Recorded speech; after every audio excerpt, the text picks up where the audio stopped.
বাচ্চাদের সামনে কখনো এই কাজগুলো করবেন না, তাহলে বাচ্চার চরিত্র নষ্ট হয়ে যাবে। কিছু মায়েরা আছেন, তারা বাচ্চাদেরকে লালন পালন করেন, তাদের সামনে এমন কিছু কাজ করে ফেলেন যার কারণে বাচ্চার চরিত্র নষ্ট হয়ে যায়। খবরদার, এটা কখনো করা যাবে না। অনেক বাবারাও এটা করে থাকেন।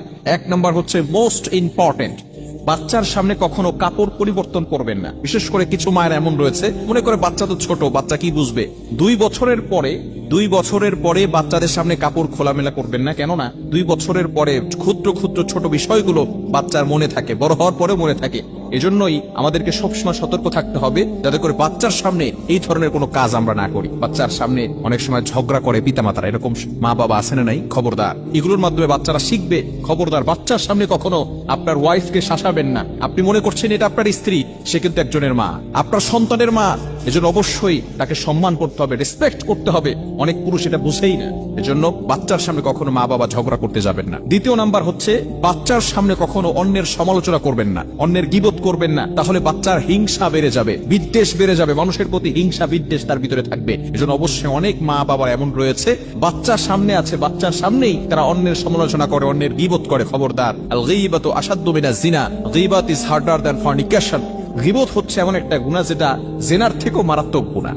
যদি কোনো ব্যক্তি জেনা করে, ব্যভিচার করে, সে ব্যক্তি আল্লাহ তাআলার কাছে তওবা করলে আল্লাহ তাআলা তার গুনাহ ক্ষমা করে দিতে পারেন অথবা দিবেন। কিন্তু কোনো ব্যক্তি যদি গীবত করে, যার গীবত করা হয়েছে, সে যতক্ষণ পর্যন্ত ক্ষমা না করবে আল্লাহ তাআলা তাকে কখনো ক্ষমা করবে না। এজন্য খবরদার, বাচ্চার সামনে কখনো অন্যের সমালোচনা করবেন না। নাম্বার 3, তৃতীয় নাম্বার হচ্ছে, বাচ্চার সামনে কখনো ছোট ছোট আমরা প্রতিশ্রুতি দিয়ে থাকি, মিথ্যা প্রতিশ্রুতি কখনো দিবেন না। বলি যে বাচ্চা, অনেক সময় আমরা এটা বলি, তুমি এটা করো তাহলে তোমাকে একটা সাইকেল কিনে দিব। খবরদার, এই ধরনের মিথ্যা প্রতিশ্রুতি বাচ্চাদেরকে দিবেন না। তাহলে আস্তে আস্তে বাচ্চাও আপনার প্রতি বিশ্বাস হারিয়ে ফেলবে যে বাবা তো এটা বারবার আমাকে বলেছে কিন্তু কখনো কিছু দেয় নাই। আপনার যতটুকু অ্যাবিলিটি আছে ততটুকু আপনার বাচ্চাকে দেওয়ার চেষ্টা করবেন, এবং মিথ্যা প্রতিশ্রুতি দিয়ে বাচ্চাদের বিশ্বাস কখনো নষ্ট করতে যাবেন না।